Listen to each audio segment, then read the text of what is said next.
오늘의 본문 말씀 요한계시록 4장 1절에서 11절 말씀을 제가 봉독해 드리도록 하겠습니다. 이 일 후에 내가 보니 하늘에 열린 문이 있는데 내가 들은 바 처음에 내게 말하던 나팔 소리 같은 그 음성이 이르되 이리로 올라오라. 이후에 마땅히 일어날 일들을 내가 내게 보이리라 하시더라.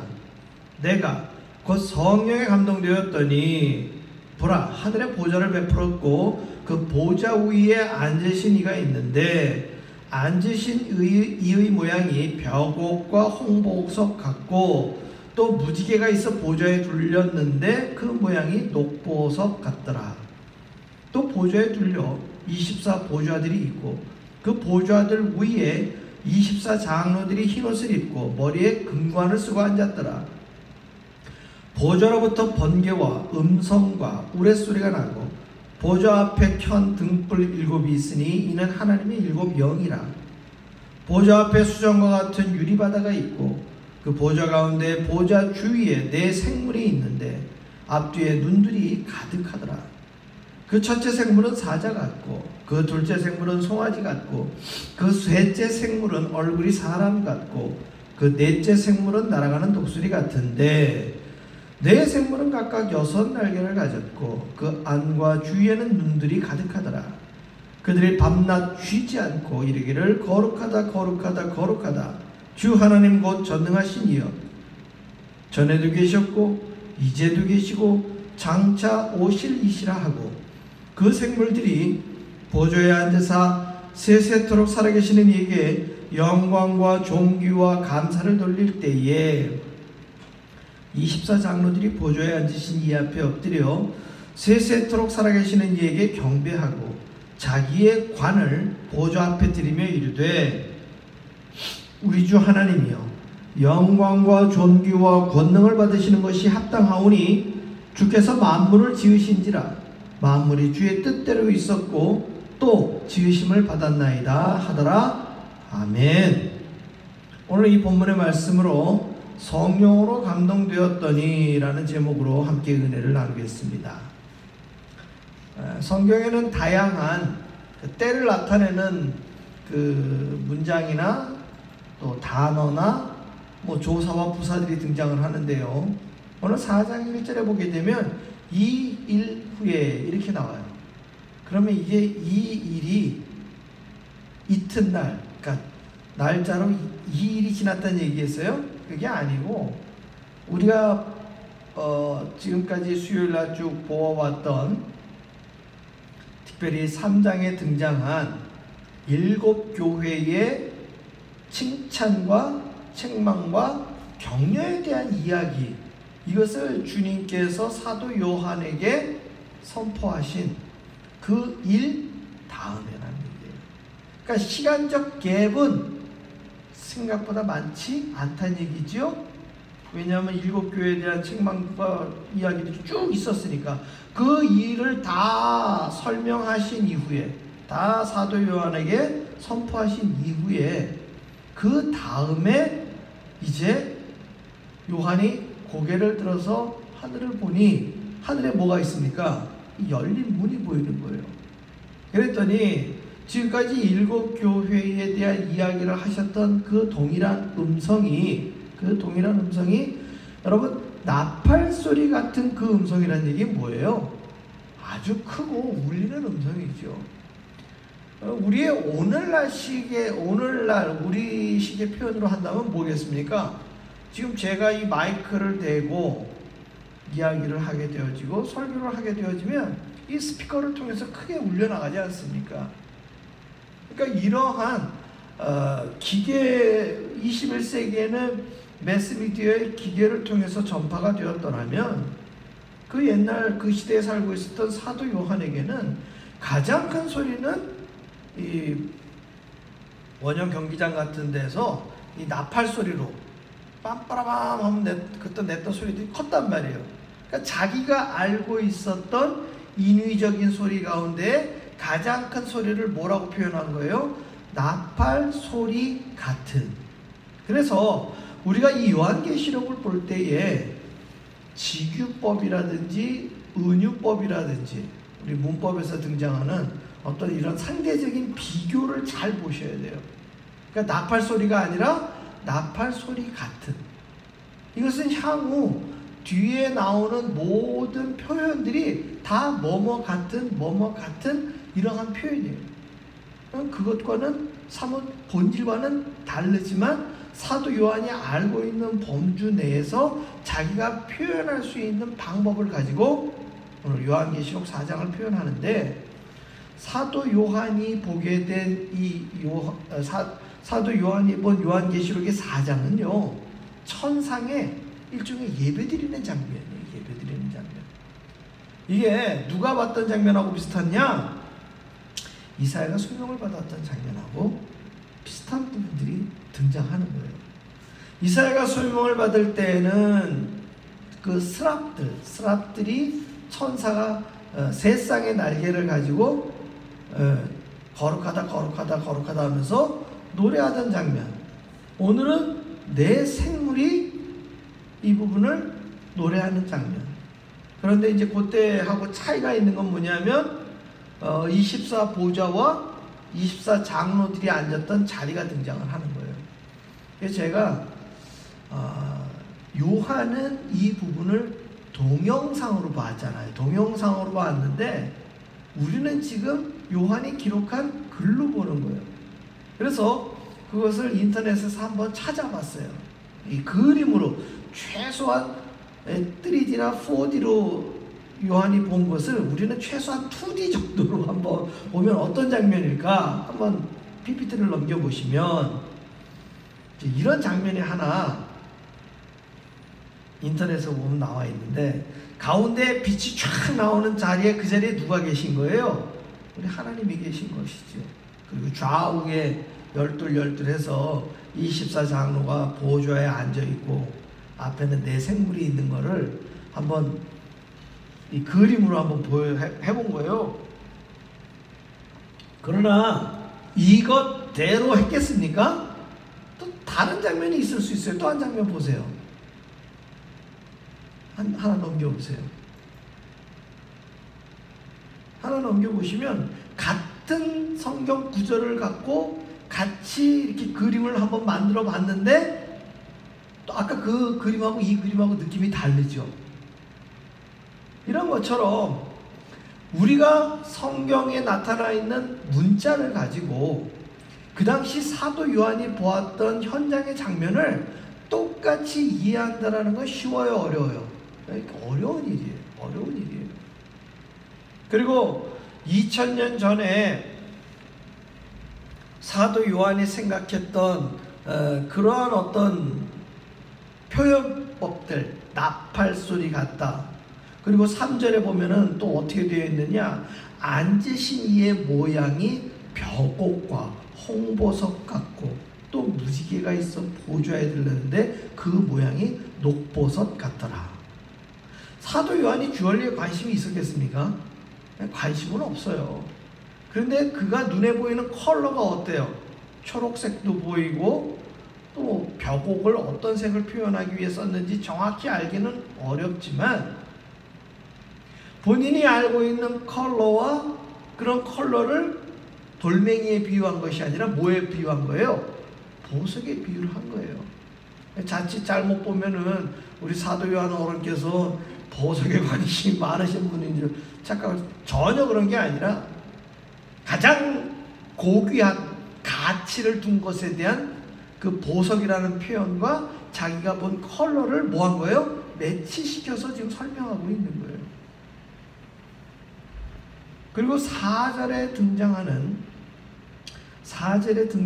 이 24 보좌라는 것은 사실 이 유대인이었던 요한에게 하나님은 12지파, 나중에 보게 되어지면 그 14만 4천 명이라는 숫자가 등장을 해요. 그 14만 4천 명이라는 숫자들도 이스라엘의 12지파에서 12,000명씩 선출이 되어지죠. 그래서 그 12지파 12 곱하기 12,000명을 하게 되면 14만 4천 명이 나오는 거예요. 그거는 우리 주님께서 이스라엘의 12지파에서 택한 백성의 숫자를 보여주시는 것이고, 오늘 24장로도 마찬가지로 그러한 유대인들이 가지고 있는 12이라는 숫자에 근거해서 좌우에 밸런스를 맞춰서 장로들이 앉아있는 것을 보여주는데, 그 사람들만 특별한 사람들이 아니라 우리가 익히 보아왔지만 그 7교회의 책망과 칭찬과 격려를 할 때 마지막에 공통적으로 등장하는 게 뭐냐? 그 이기는 자라는 표현이 있죠. 이기는 자. 이 이기는 자를 갖다가 신천지에서 이만희가 자기처럼 이거를 이용을 해갖고 문제가 돼서 그런 거지, 이긴 자라는 표현이 나쁜 표현이 아니에요. 이 이긴 자는 누구에게 해당되느냐? 우리 예수 그리스도의 구원의 능력과 영생을 선물로 주신 것을 믿는 모든 이들이 다 뭐예요? 이기는 자가 되는 거예요. 결국 이 이기는 자들이 나중에 재림의 주로 오시는 우리 주님 앞에서 모두가 그 보좌에 앉을 수 있는 은혜와 권능을 힘입게 되는 것이죠. 그래서 이런 거 생각해 보시면 돼요. 지금은 24명만 앉아 있지만, 24장로들만 앉아 있지만, 우리 주님이 오시는 그날에 메인 스타디움 한가운데 우리 주님이, 하나님이 다 계시는데 약 360도 뺑 둘러가지고 다 뭐가 있는 거예요? 보좌가 있는 거야. 그 뒤로는 끝도 안 보이죠. 왜? 영생을 허락받은 모든 거룩한 백성들이 그 자리에 다 앉아 있으니까. 그리고 시중은 누가 들까요? 천사들이 와가지고 시중을 같이 드는 것이죠. 그러한 자리에서 뭐 하는 거예요? 같이 예배 드리는 거예요. 그 예배 드리는 장면을 지금 누구에게 보여주는 거예요? 사도 요한에게 보여주는 거예요. 그래서 우리는 이러한 4장의 내용을 볼 때에 나와 상관없는 자리가 아니라 하나님께서 향후 이기는 모든 자들을 3장에 등장한 7교회의 그 칭찬과 격려와 책망의 메시지, 그 일 뒤에 바로 보여주시는 의미가 뭡니까? 이기는 자들, 하나님의 말씀을 끝까지 지키고 순종한 자들이 어떻게 예배드린다? 이렇게 예배드린다는 것을 보여주는 거예요. 다만 사도 요한이 머물러 있는 그 땅에서 그 장면을 친히 보여주기 위해 오라 했을 때에, 지금 2절에 보니까 사도 요한이 하나님께서 그 열린 문 위에 이리로 올라오라 했을 때 올라가는 방법이 뭐였느냐? 그게 오늘 말씀의 제목이에요. 내가 곧 성령에 감동되었더니. 할렐루야. 우리의 오늘날 이 세대 가운데에 하나님의 은혜 가운데 사는 모든 성도님들은 어디에 감동되어서 사는 거예요? 성령에 감동된 삶을 사는 거예요. 그렇기 때문에 저와 여러분은 우리 사도 요한이 입은 은혜를 동일하게 입을 수 있어요, 없어요? 입을 수 있다는 거예요. 어떤 자리에서? 성령으로 감동된 예배의 자리에서 우리는 이 동일한 은혜를 경험할 수 있다는 거예요. 하나님은 보좌로부터 번개와 음성과 우레소리가 나고 보좌 앞에 켠 등불 7이 있으니 이는 하나님의 7영이라고 합니다.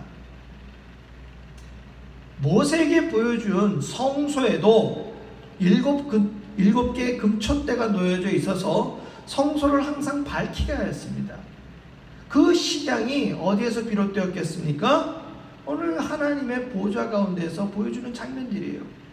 그래서 우리가 구약 성경과 신약 성경을 관통해서 보게 되어지면 요한계시록에 나타나는 이 모든 장면들이 낯선 장면들이 아니에요.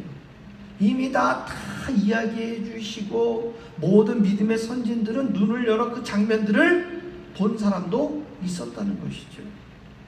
사랑하는 성도 여러분, 우리의 오늘날 우리들의 삶의 자리와 예배의 자리 가운데 성령으로 감동되어졌다면 이 하나님의 7영뿐만 아니라 삼위일체 하나님 중에 한 분이신 성령 하나님이 누구와 함께 하시는 거예요? 저와 여러분과 함께 하시는 거예요. 따라서 우리가 오늘 찬송을 부를 때 우리 예배전 찬송이 그래서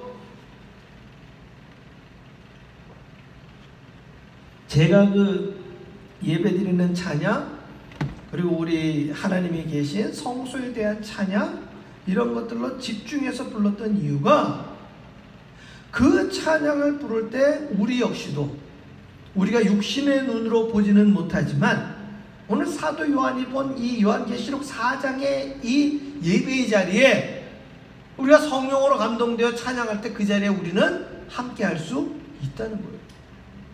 그리고 하나님은 그 은혜를 예나 지금이나 앞으로나 동일하게 우리 가운데 허락해 주신다는 거예요. 그 모든 방법이 뭐예요? 성령으로 감동되었더니. 오늘 7절에 보면 내 생물에 대한 표현들이 있어요. 사자 같고 송아지 같고 얼굴이 사람 같고 또 날아가는 독수리 같은데 이게 사자, 송아지, 독수리예요? 아니라 다 사도 요한이 알고 있는 범주 내에 그 생물이 그와 비슷했다는 것이죠. 그러니까 같고 이런 표현을 쓴 거예요. 그러니까 여러분 이거를 갖다가 어떤 사람이 송아지는 뭡니다, 독수리는 무엇입니다, 사자는 무엇입니다 설명을 한들 그 사람이나 내나 사도 요한처럼 보지 못한 상황 속에서 설명을 해봐야 그것은 본질이 아니에요. 그것은 본질이 아니에요. 오늘 4장의 본질은 뭐예요?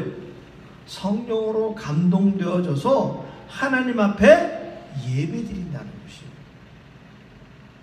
그래서 저와 여러분에게 주어진 삶의 자리에서 우리는 오늘 이 4장에 등장한 것처럼 성령으로 감동되면 어디도 갈 수 있다? 하나님 보좌도 갈 수 있다.